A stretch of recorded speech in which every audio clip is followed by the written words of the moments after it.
Meu pai proibiu que eu abrisse esta caixa enquanto estivesse vivo. Episódio 2. O que a caixa escondia?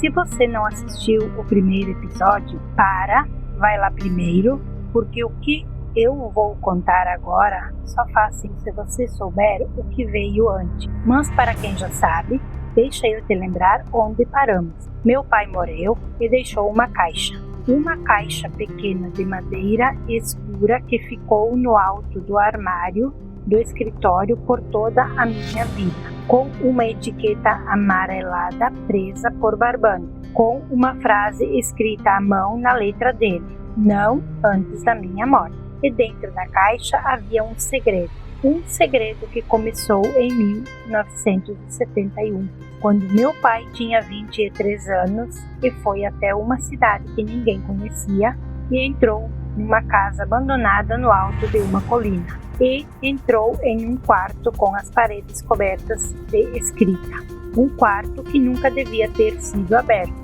Ele e 3 amigos fizeram um pacto naquela noite: jamais contar que viram, jamais voltar àquele lugar, jamais mencionar aquelas paredes para ninguém.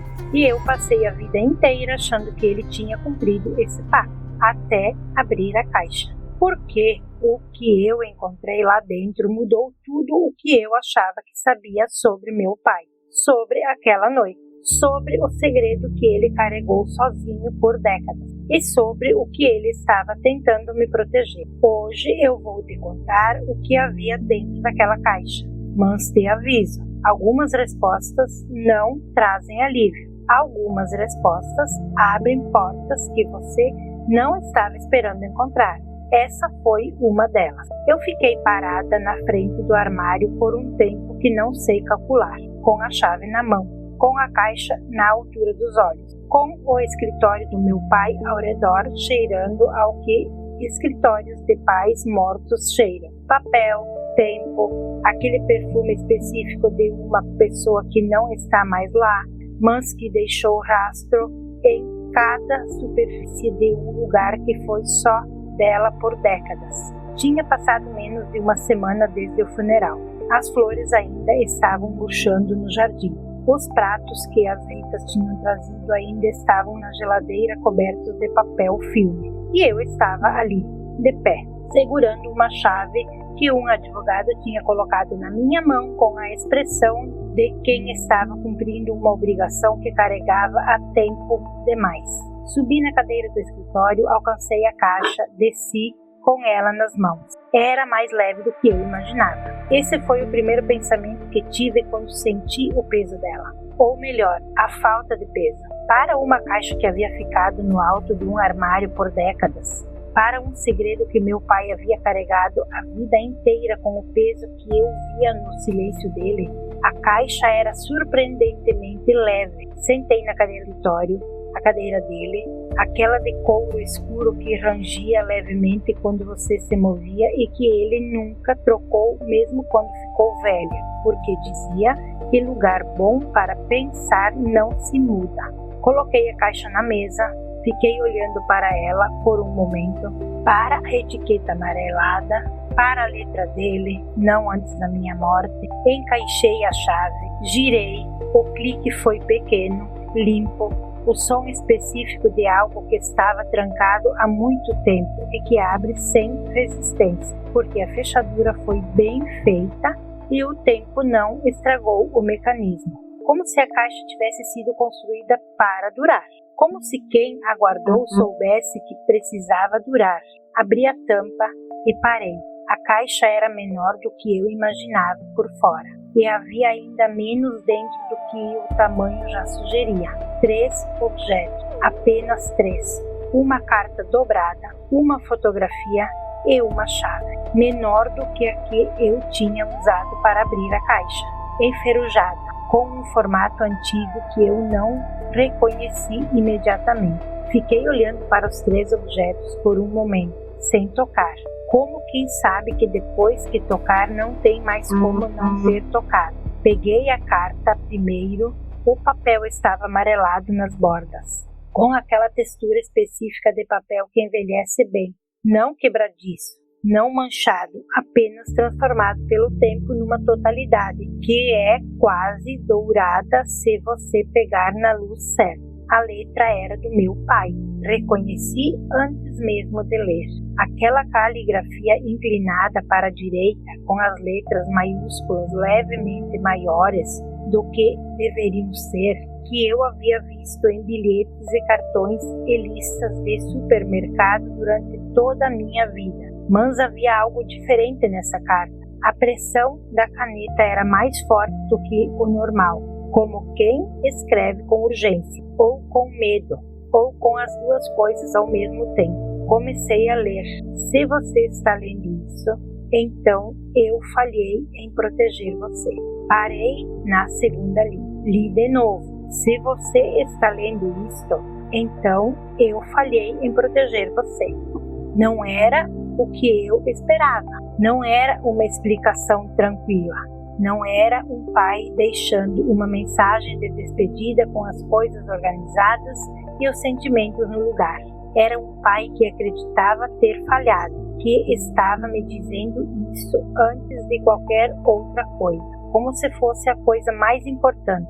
Continuei lendo. Ele escrevia sobre aquela noite de 1971, sobre a casa no alto da colina, sobre o quarto com as paredes cobertas de escrita, sobre o pacto que os 4 fizeram na estrada enquanto a cidade ficava para trás. Mas então a carta tomou uma direção que eu não esperava. Ele escrevia que nunca conseguiu esquecer, que nos meses seguintes àquela noite começou a ter sonhos, não pesadelos exatamente, algo diferente, mais específico, sonhos onde ele estava de volta naquele quarto, e dessa vez lia as paredes com calma, e o que estava escrito nas paredes fazia sentido. E o sentido era algo que ele acordava sabendo e que desaparecia antes que conseguisse segurar, como água escorrendo entre os dedos. Passei anos tentando esquecer.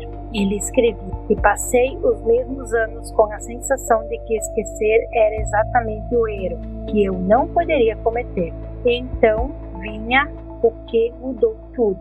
2 anos depois daquela noite, meu pai voltou para a cidade, sozinho, sem contar para Renato, sem contar para Jorge, sem contar para Beto. Quebrou o pacto sozinho. Voltou para a casa no alto da colina, voltou para o corredor do andar de cima, voltou para aquela porta de madeira escura com a fechadura que não combinava com a construção e copiou o que estava escrito nas paredes. Tudo, cada frase, cada linha, durante horas com um caderno que havia levado especificamente para isso. Copiou o conteúdo daquelas paredes à mão enquanto a lanterna durava. Eu precisava ter aquilo em algum lugar. Ele escrevia na carta. Não sei explicar porquê. Só sei que a sensação de que precisava preservar aquilo era mais forte do que qualquer outra coisa. E depois de copiar tudo, ele fez uma coisa. Trancou o quarto de volta com um cadeado novo que havia comprado antes de ir e guardou a chave que estava na caixa. A chave pequena e enferrujada que eu tinha colocado de lado para ler a carta primeiro. Existe um lugar que nunca mais deveria ser aberto, ele escrevia. Eu irei em voltar. Errei em copiar, errei em guardar a chave em vez de jogar fora. Cada erro me pareceu necessário no momento em que cometi, e só entendi que eram erros quando já era tarde demais para desfazer. A carta terminava com 2 linhas. Não vá atrás disso, mas se você está lendo isto, sei que vai. Dobrei a carta, coloquei de volta na caixa e peguei a fotografia. Era uma foto em preto e branco, do tipo que as pessoas tiravam nos anos 70, com aquela qualidade específica de imagem que envelhece de um jeito diferente das fotos coloridas, não desbotando, mas aprofundando, ficando mais contrastada com o tempo, como se os anos tornassem tudo mais definitivo. 4 jovens, de pé na frente de um carro, uma estrada ao fundo, ao longe, mal visível, mas claramente presente se você soubesse o que estava procurando. A silhueta de uma construção no alto de uma elevação. Reconheci meu pai imediatamente. o segundo da esquerda, mais magro do que eu o conheci, com os cabelos que nas fotos da juventude eram escuros e cheios e que eu só tinha visto assim em outras fotografias antigas porque cresci com um pai de cabelos já grisalhos, sorrindo, com aquele sorriso que eu conhecia que era o sorriso dele de verdade, o que parecia quando ele estava genuinamente bem e não apenas sendo educado. Os outros 3 eu não reconheci. Rostos de jovens de 20 e poucos anos, roupas da época, expressões de quem está numa aventura e ainda não sabe o que está por vir, exceto por um dos rostos. Um dos rostos havia sido riscado, não de forma descuidada, não um risco rápido de caneta passada por cima por descuido. Era um risco feito com intenção, repetido várias vezes, com uma pressão que havia marcado o papel na foto e chegado até o verso, como se quem riscou quisesse ter certeza, quisesse garantir que aquele rosto não podia mais servir, não poderia mais ser identificado, não poderia mais existir naquela imagem. Fiquei olhando para aquele risco por um tempo longo, tentando imaginar meu pai fazendo. As mãos que eu conhecia, as mãos calmas e pacientes que eu via consertando coisas na garagem e folheando livros e segurando xícaras de café, riscando com força suficiente para marcar o papel de um lado ao outro. Virei a foto. No verso havia 2 elementos. O primeiro era um endereço, uma rua, um número, uma cidade que eu não reconheci imediatamente, mas que, quando busquei no celular, percebi que ficava a menos de 3 horas de onde eu estava. O segundo era uma frase, escrita com a mesma letra da carta, com a mesma pressão forte da caneta. Leve a chave, você vai precisar. Fechei os olhos, fiquei assim por alguns segundos. Meu pai havia escrito uma carta me dizendo para não ir atrás daquilo. E na mesma caixa havia colocado um endereço e uma chave. 2 mensagens que se contradiziam completamente, a não ser que não fossem contradições, a não ser que fossem as 2 partes da mesma mensagem. Você não deveria ir, mas se for, leve isso. Como um pai que conhece o filho o suficiente para saber que o aviso não vai ser suficiente, que vai, junto com o aviso, preparar o filho para o que vai encontrar quando ignorar o aviso. Fiquei sentado no escritório dele por um longo tempo, com os 3 objetos na mesa à minha frente: a carta, a fotografia com o rosto riscado e a chave enferrujada. Pensei em queimar tudo. Sério, foi um pensamento real. Não era, foi um pensamento real, não uma metáfora. Pensei em pegar aqueles 3 objetos, ir até o quintal e fazer uma fogueira pequena e definitiva que transformasse aquele segredo em cinza e encerasse ali qualquer possibilidade de continuação. Meu pai havia carregado aquilo por décadas e havia sido claramente pesado. Eu podia escolher não carregar, mas não escolhi. 3 dias depois do funeral, fiz as malas, coloquei a chave no bolso, coloquei a fotografia na carteira, guardei o endereço no celular e a estrada era longa. E eu fiz a maior parte dela em silêncio, sem música, sem podcast, sem nada que preenchesse o espaço de uma forma que eu não estava com vontade de preencher. Só a estrada e os pensamentos e a sensação estranha de estar fazendo uma coisa que tinha sido pedida e proibida ao mesmo tempo. Fui pensando na carta. Se você está lendo isso, então eu falhei em proteger você. Proteger de quê? Era essa a pergunta que ficava voltando. Meu pai havia guardado aquele segredo por décadas. Havia trancado uma caixa.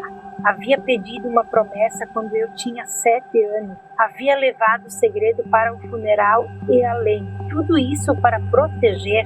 Mas do quê? De uma casa abandonada numa cidade pequena? De um quarto com paredes cobertas de escrita?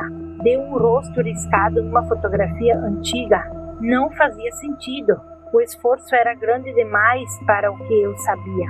O que eu sabia era pequeno demais para explicar o esforço. Havia algo no meio que eu não tinha. Havia uma peça que faltava.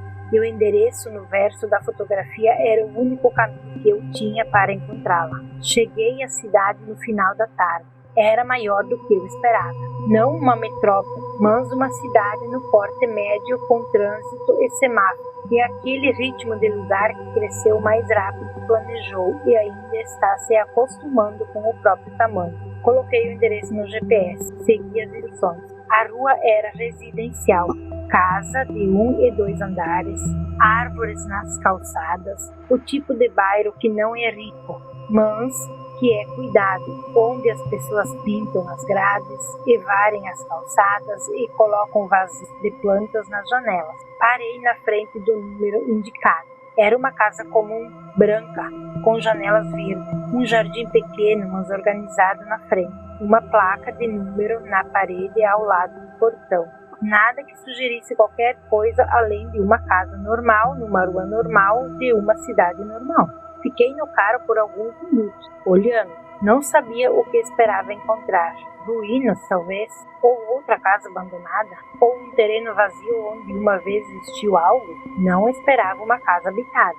Não esperava a luz acesa na janela da sala. Não esperava a sombra de uma pessoa se movendo atrás da cortina. Mas era exatamente o que havia. Luz acesa, sombra, movimento. Alguém estava em casa. Saí do carro. Fui até o portão, toquei a campainha e esperei. Os segundos foram lentos, daquele jeito que os segundos ficam quando você está num momento que sabe que vai mudar alguma coisa, mas ainda não sabe o que. Ouvi passos dentro de casa, lentos, cuidadosos, de alguém que não tem pressa ou que está sendo deliberadamente cauteloso. A porta abriu. E eu fiquei olhando para a pessoa que estava do outro lado sem conseguir dizer nada por alguns segundos. Era um homem velho, 80 anos, talvez, com aquele tipo de magreza que só não é doença, mas é o que o tempo faz com certos corpos. Longa, angulosa, como se os anos tivessem reduzido tudo ao essencial. Cabelos completamente brancos, olhos que já tinham sido escuros e que há tempo havia desbotado para um castanho quase dourado, e um rosto que eu reconheci, não de algum encontro anterior que eu tivesse esquecido, mas de uma fotografia. Era o único rosto na fotografia que não havia sido riscado além do meu pai. Era um dos 3 amigos daquela viagem de 1971. Ele me olhou e não demonstrou surpresa nenhuma, como se estivesse esperando, como se soubesse que eu ia aparecer, como se talvez até soubesse quando. Você é filho do Luiz? Ele disse. Não era pergunta. Sou, eu respondi. Ele assentiu uma vez. Devagar, ele morreu? De novo, não era pergunta. Há uma semana, eu disse. O homem ficou me olhando por um momento longo e então abriu a porta mais. Entra, ele disse. Eu estava esperando você fazer essa visita faz tempo. O nome dele era Renato, o mesmo Renato da viagem de 1971. O mesmo que estava na fotografia, o mesmo que havia entrado naquela casa abandonada no alto da colina junto com meu pai e Jorge e Beth, numa noite de verão há mais de 50 anos. Sentamos na sala, uma sala simples com móveis que tinham sido escolhidos por conforto e não por decoração, com livros em toda a superfície disponível e uma televisão antiga que claramente não era o centro de nada naquele ambiente. Ele preparou o café sem perguntar se eu queria. Voltou com 2 xícaras. Sentou na poltrona em frente ao sofá onde eu estava e me olhou com aqueles olhos desbotados que tinham visto muita coisa. Como você me encontrou? Ele perguntou. Mostrei a fotografia. Ele a pegou, olhou, ficou em silêncio por um momento ao ver o rosto riscado. Jorge, ele disse baixinho. Não para mim, para ele mesmo. Depois virou, viu o endereço no verso. Seu pai escreveu isso? Sim, Ele guardou isso na caixa? Sim. Renato ficou em silêncio por um tempo. Devolveu a fotografia, bebeu o café devagar. Seu pai e eu não nos falávamos faz quase 20 anos, ele disse finalmente. Não brigamos, não houve um momento específico. A gente foi se afastando do jeito que pessoas se afastam quando compartilham algo que nenhuma das duas quer lembrar. O que aconteceu naquela noite? Perguntei. Ele me olhou.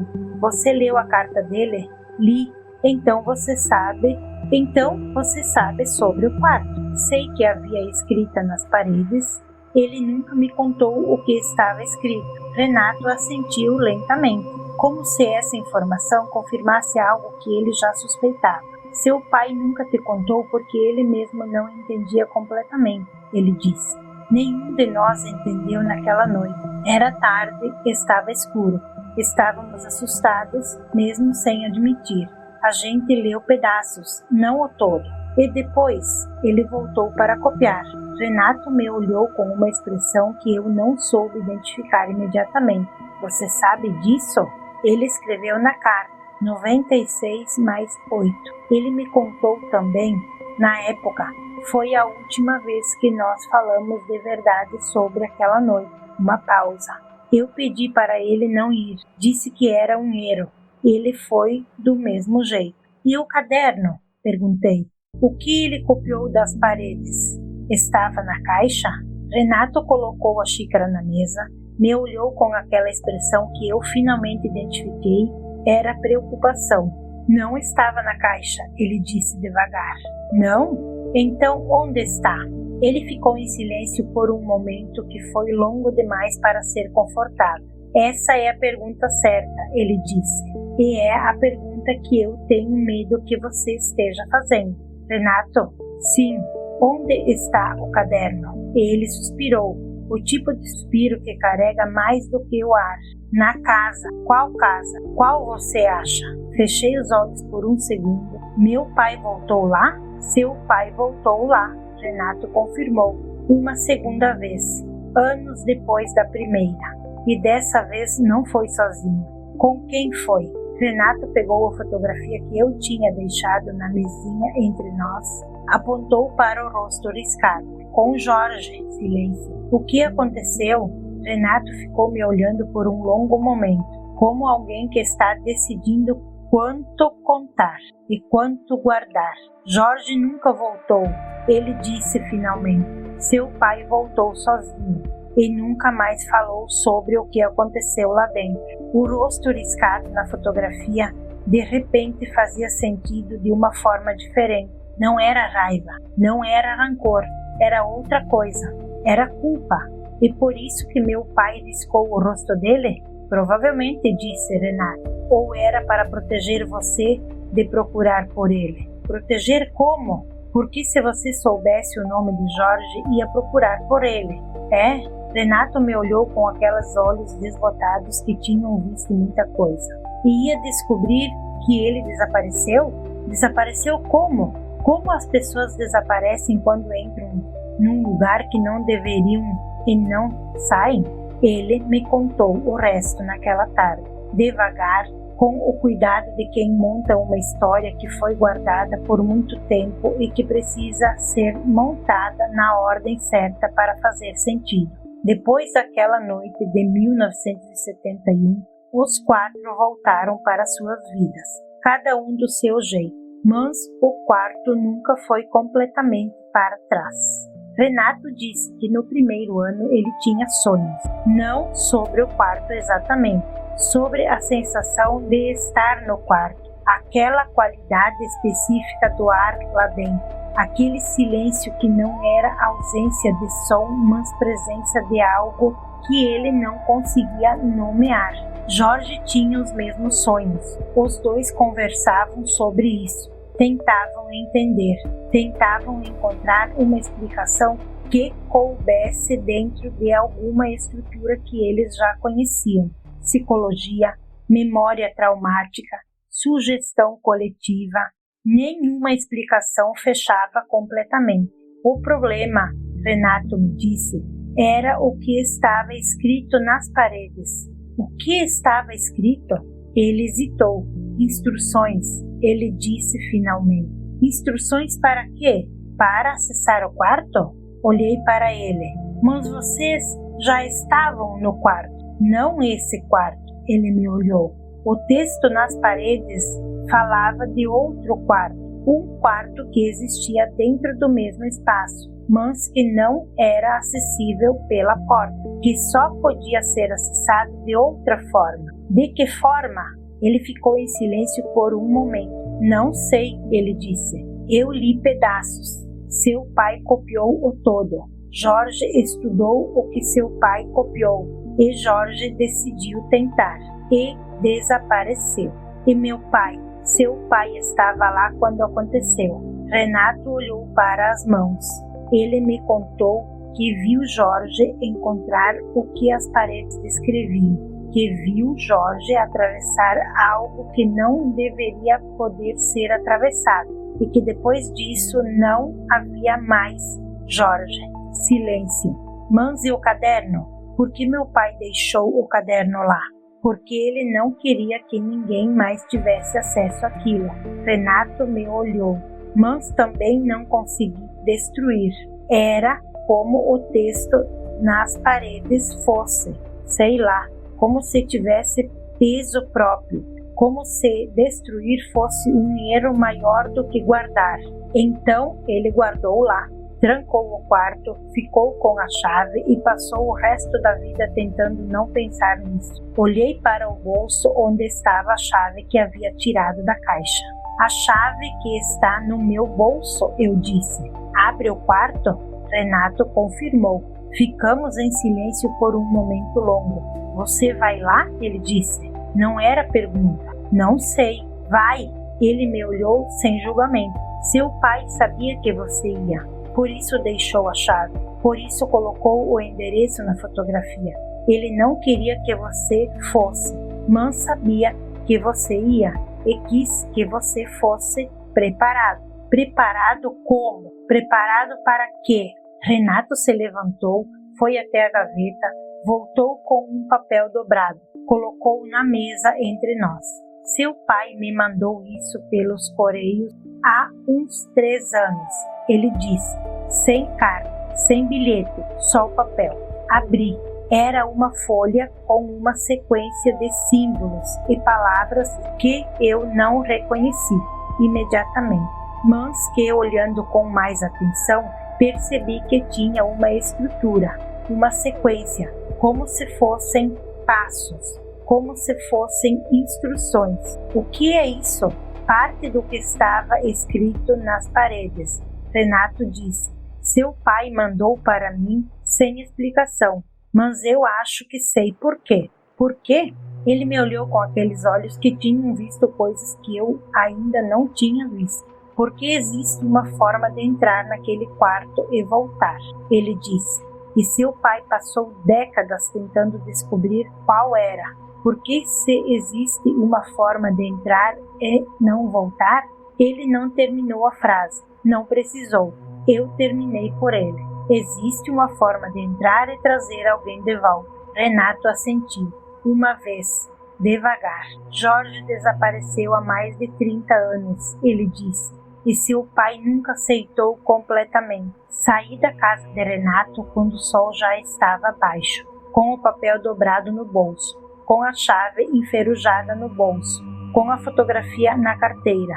Fiquei sentado no carro por um tempo antes de ligar o motor, olhando para a casa branca com janelas verdes, para a luz que Renato havia acendido na sala quando entrei e que ainda estava acesa. Pensei no meu pai, no homem quieto que eu cresci conhecendo, no silêncio específico que ele tinha quando o assunto era a caixa, no peso que eu via nele às vezes, naquelas tardes em que ele ficava olhando para nada por tempo demais. Agora eu entendia o peso. Ele havia passado décadas carregando uma culpa que não podia contar para ninguém. Havia entrado no lugar com um amigo e havia saído sozinho.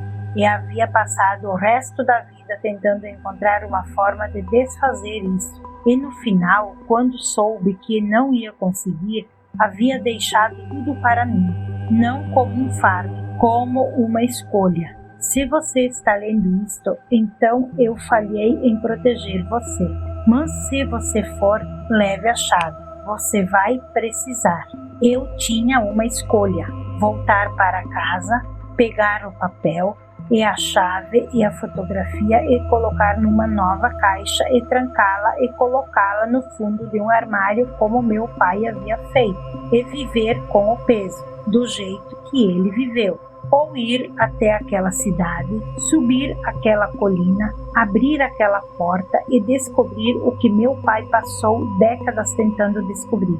Liguei o motor, coloquei o endereço no GPS, não o endereço da casa, o endereço da cidade entre as montanhas, o lugar onde tudo começou. No próximo episódio, eu chego à cidade e subo a colina e abro a porta. E descubro que Jorge não foi a única pessoa que desapareceu naquele quarto. Fim do episódio 2. Aguardo você no episódio final.